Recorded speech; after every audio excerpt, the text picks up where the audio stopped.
باللہ من الشیطان اللعین الرجیم بسم اللہ الرحمن الرحیم اللہم صلی علی محمد و آل محمد۔ السلام علیکم ورحمۃ اللہ وبرکاتہ۔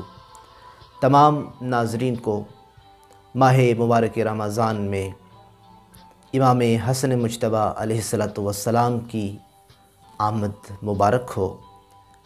امام حسن مجتبیٰ کہ اگر زندگی کو مطالعہ کیا جائے اور دقت سے دیکھا جائے تو کئی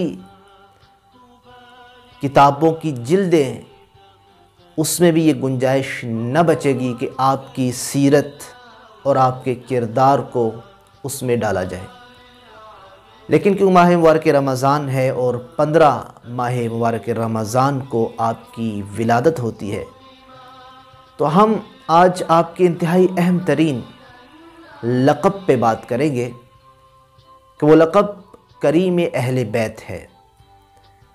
ویسے تو یہ پورا گھرانہ سخاوت کرتا ہے، یہ پورا گھرانہ وہ گھرانہ ہے کہ ما قال لا قط الا فی تشہدہ ولولا التشہد کانت لاؤہ نعم، کہ انہوں نے کبھی بھی لا نہیں کہا، جب بھی کہا ہے تشہد میں کہا ہے، اور اگر تشہد بھی نہ ہوتا تو ان کا لا نہ ہوتا بلکہ نعم ہوتا۔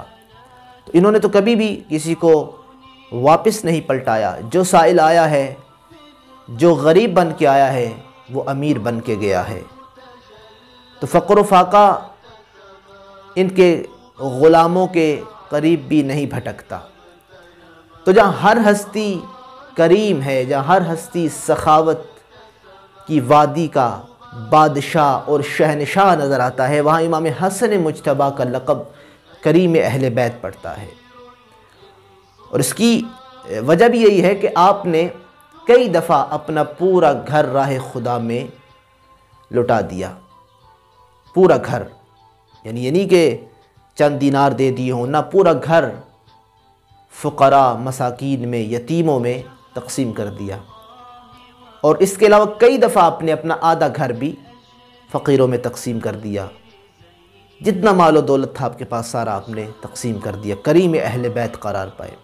اور یہی وجہ ہے کہ ایک دفعہ ایک بندہ آپ کی بارگاہ میں آیا اور آ کے کہا کہ یا ابن رسول اللہ، میں بڑا پریشان ہوں، میرا بہت بڑا دشمن ہے، مجھے اس سے بڑا خوف آتا ہے، آپ مشکل کشا کے بیٹے ہیں، آپ میری مشکل کشائی کریے، مجھے اس دشمن سے نجات دلوائیے۔ آپ نے کہا وہ دشمن کون سا ہے؟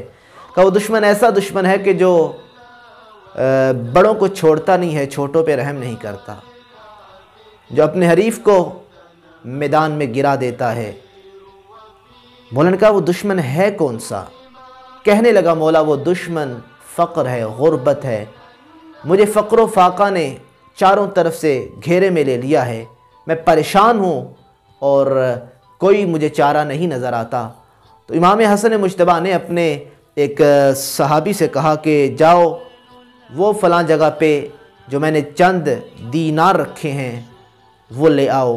اس نے جب وہ دینار لائے تو آپ نے اس کو کھولا اور کہا کہ اس میں جتنے دینار ہیں تیری ضرورت پوری ہو جائے گی، تجھے دشمن سے نجات مل جائے گی۔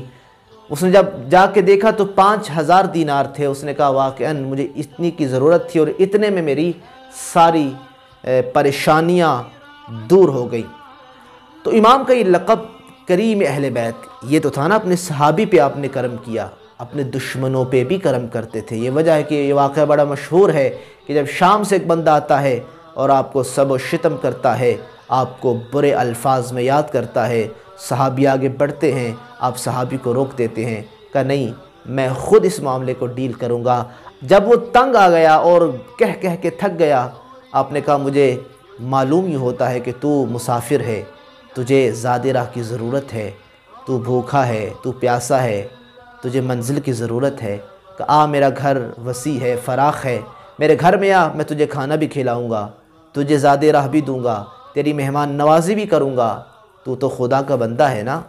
تو خدا کے بندے آپس میں لڑتے نہیں ہیں، جھگڑتے نہیں، آپ اپنے گھر لے گئے اور آپ نے مہمان نوازی کی۔ وہ جو دشمن بن کے آیا تھا، برملا کہنے لگا کہ میں آج ببانگے دھول ڈنکے کی چوٹ پر یہ جملہ کہہ کے جا رہا ہوں، جب میں آیا تھا، شام سے آیا تھا، تو میں آپ کے بابا علی اور آپ کا سب سے بڑا دشمن تھا، لیکن آج میں گواہ بنا کے کہہ رہا ہوں اللہ کو کہ میں پورے روئے ارض پہ آپ کے بابا اور آپ کا سب سے بڑا محب اور غلام بن کے جا رہا ہوں۔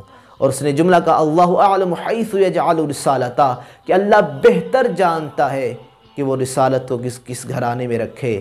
میں گواہی دیتا ہوں کہ آپ ہی کے گھرانے میں رسالت اتری اور آپ ہی کے گھرانے میں امامت اتری۔ میں آج منافق بن کے نہیں، مومن بن کے جا رہا ہوں۔ تو یہی وجہ ہے کہ جو بھی منافق، جو کافر، جو بھی دنیا کی نجاستوں کو لے کے ان کے گھرانے پہ آتا ہے، وہ پھر اپنی تقدیر کو بدل کے واپس جاتا ہے۔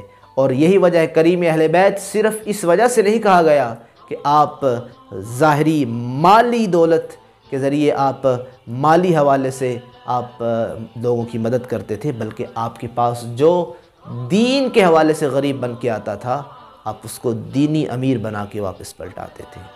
خداوند کریم سے دعا کرتے ہیں کہ ہمیں اللہ تعالیٰ امام حسن مجتبیٰ علیہ السلام کی اس لقب اور اس سیرت کو سمجھنے کی توفیق عنایت فرمائے۔ والسلام ورحمۃ اللہ وبرکاتہ۔